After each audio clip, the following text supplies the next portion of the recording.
I knew I would be lonely and miss my friends and family.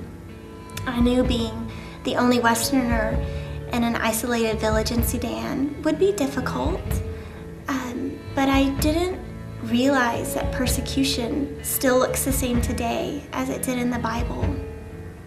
There was a friend of mine who would come to the women's ministries, and she was hard to love, and I made an effort to love her.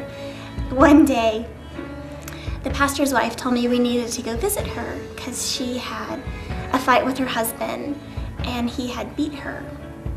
And I went with my first aid kit, preparing to bandage her wounds. And just kind of my heart and my stomach are just going in circles, like, Lord, give me the strength. How am I going to see this? How am I going to react to this? How am I going to physically do this when I can't stand the sight of blood?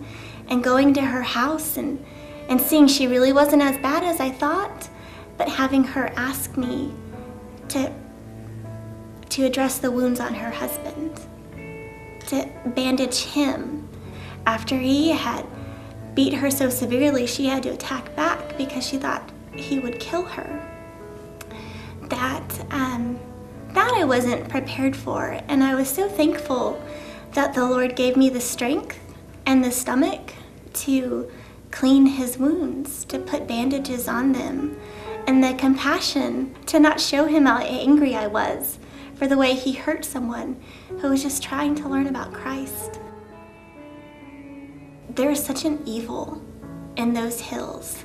There is a darkness unlike anything I've ever heard about, read about, or seen in movies.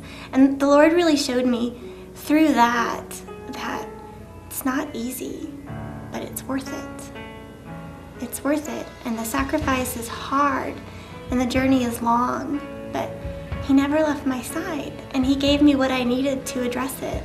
And that was something that I don't feel you hear a lot about here in the States, and something that it's kind of unbelievable if you've never experienced it.